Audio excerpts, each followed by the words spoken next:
नमस्कार. मी निर्भय महाराष्ट्र पार्टी निपाड तालुका अध्यक्ष, लोकांच्या मनातील जनसेवक संतोष आदरराव सुरडकर. तर आज खूप एक आनंदाची बातमी जी माननीय मुख्यमंत्री देवेंद्र फडणवीस यांनी घेतली आहे. 25 मार्च रोजी जे विधेयक त्यांनी सादर केलं होतं त्या संदर्भात काल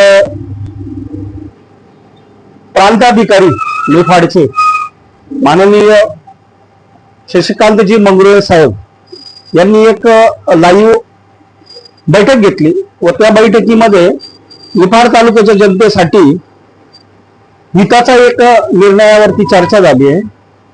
तर ती अशी आहे की ज्यावेळेस इलेक्शनच्या वेळेस आपण एक ब्रॉडकास्ट दिली होती आणि त्याच्यात सांगितलं होतं की मी निवडून आलो किंवा नाही आलो तरी झोपडपट्टी पुनर्वसन हा मुद्दा कायम समोर राहील आणि त्याचा पाठपुरावा करत राहील.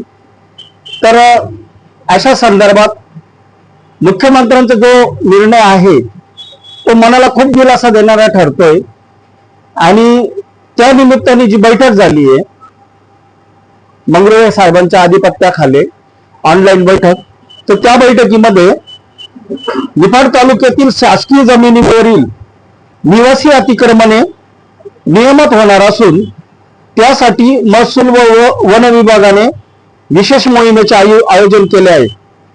त्यासाठी अतिक्रमणधारकांनी दिनांक 8 मे पर्यंत अर्ज करावे असे आवाहन महसूल विभागाच्या वतीने करण्यात आले आहे. तर त्याची ही बातमी प्रसिद्ध झाली आहे 23 एप्रिल रोजी. तर त्यातून असं मुख्यमंत्र्यांनी सांगितलं की त्या बैठकीत असं ठरलेलं आहे की संबंधित ज्या शासकीय जागेवर जी निवासी अतिक्रमणे आहेत त्यांच्याकडनं अर्ज मागवले जाणार आहे व त्यावर विचार विनिमय होणार आहे. तर त्यामध्ये जी दिनांक 1 जानेवारी 2011 पूर्वीची सध्या अस्तित्वात असलेली निवासी अतिक्रमणे नियमित केली जाणार आहे.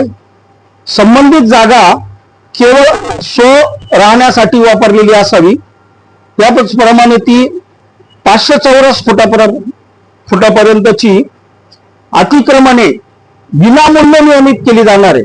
म्हणजे 500 फुटाची जर तुमची जागा असेल तर त्याला कुठलंही तुम्हाला मूल्य भरावं नाही लागणार, म्हणजे कुठले पैसे द्यावा नाही लागणार.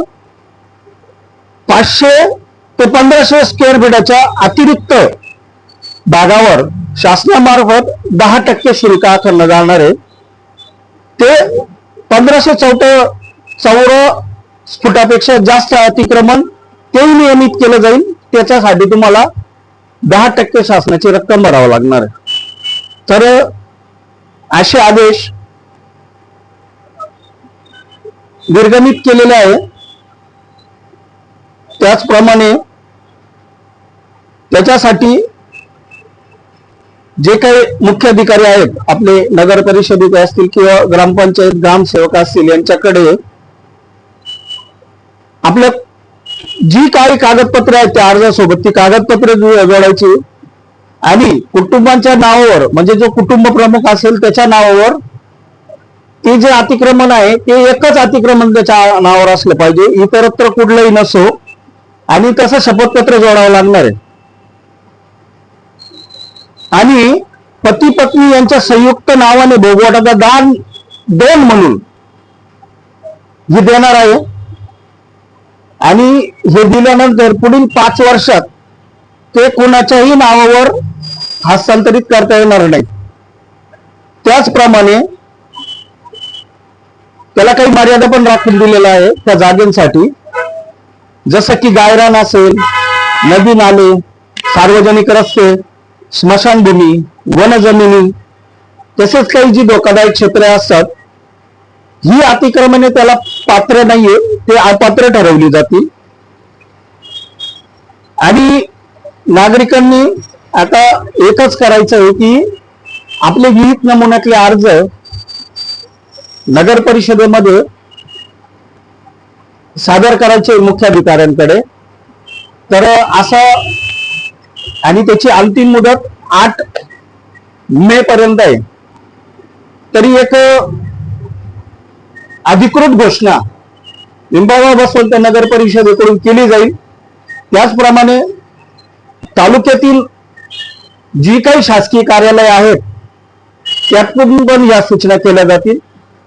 तरी मी पुन्हा एकदा देवेंद्रभाऊ फडणवीस यांचे मनापासून आभार व्यक्त करतो की गरीब जनतेसाठी जो त्यांनी निर्णय घेतलाय हा खूप हितावह आणि आमच्या सारख्यांसाठी तो सराहना, म्हणजे डोक्यावर घेऊन नाचणं इतका सुंदर निर्णय।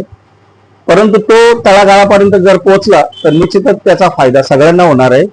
आणि हेच निर्भय महाराष्ट्र पार्टीचं काम असं की एखादी गोष्ट हातात घेतली तर ती पूर्वापार कशी घेता येईल याकडे त्या गोष्टीचा पाठपुरावा करायचा असतो।